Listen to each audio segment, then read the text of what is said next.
Hello and welcome. It is 3 o'clock. It is the late 8th day of April 2021. I'm your grumpy guide to all things gaming, the OGGM, and look what I picked up. Oh, a full lock. Wow, it looks so weird in the camera because the camera, Anyways, yes, it is the Call of Cthulhu complete rules. I was so impressed by the little $20 starter set, and I still had so many questions. I decided to go to my friendly local game store, that's Cess Games and Anime here in Ventura, and pick up a copy of the most recent edition of Call of Cthulhu. So, obviously this is a much more thorough, has that new book smell, collection of the rules and the beasts and how to run the game and, character sheets and examples. And okay, so we have two main questions. What the fuck is the size stat? And where did it come from? And why is this considered one of the best games ever?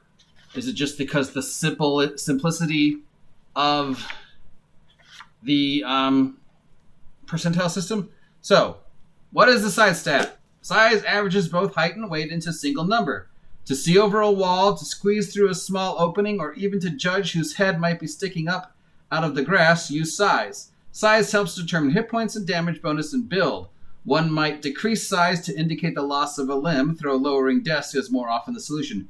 Presumably, if investigation lose all size points, they disappear. Goodness knows to where. That's a little weird, twisted humor in there. Okay, so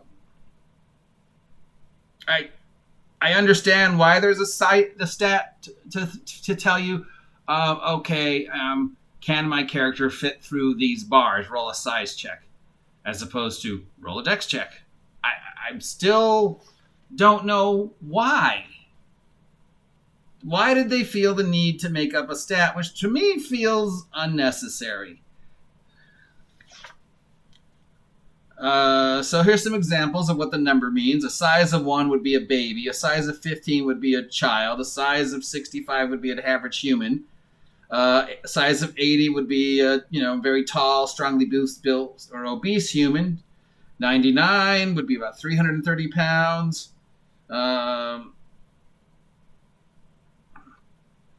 So how come nobody has pointed this out and said, oh, Call of Cthulhu fat shames because they have a size stat. That needs to go. And why? Why, Sandy Peterson?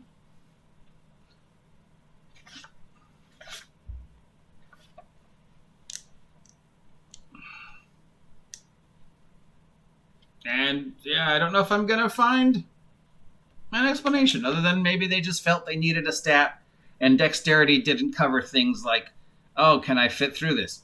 I don't know. That would be a dex roll. Anyways, yes. Call of Cthulhu, the complete rules. We are going to read through it and probably freak ourselves out with all the Cthulhu stuff, but hopefully we are going to unravel the mystery of why this is considered such a great universal system. And if it is such a great universal system, how come it hasn't gotten more love than it has? Obviously, this is probably a big reason. Most people see this. Most people just think, why do I want to create a character if I'm just going to walk down the stairs and go insane and not be able to play the character? But it's the most popular role-playing game in Japan. And we did some research into that, and we found out part of the reason why it's so popular in Japan is how it was released in Japan.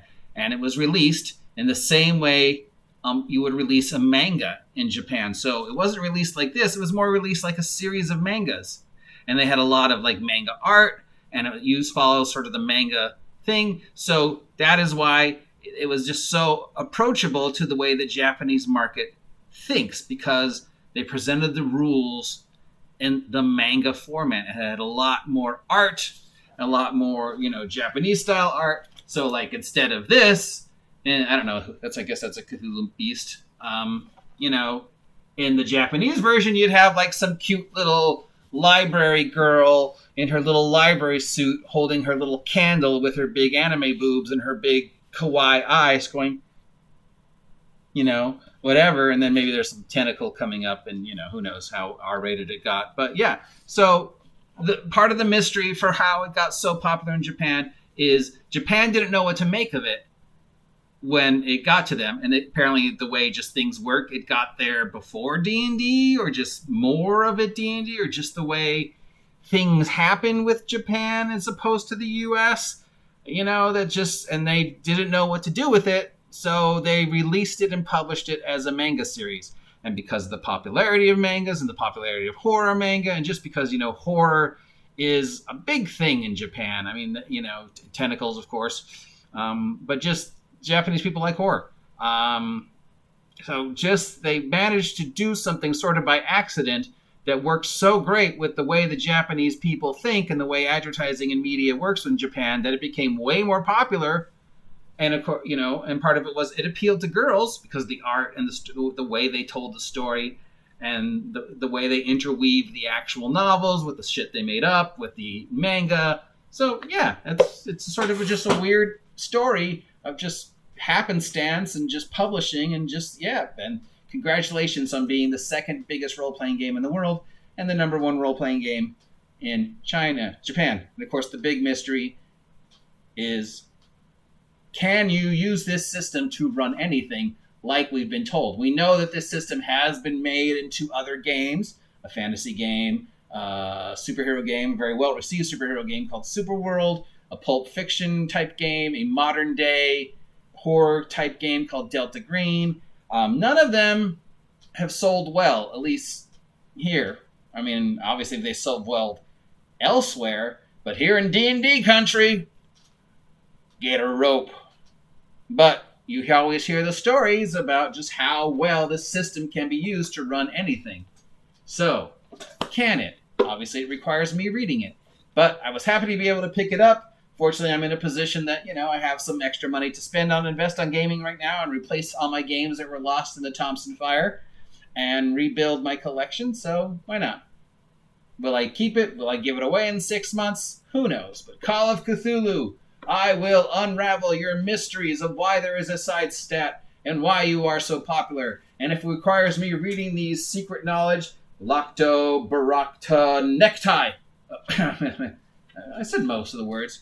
I mean, I'm sure it's fine. Anyways, I am your grumpy guide to all things Cthulhu.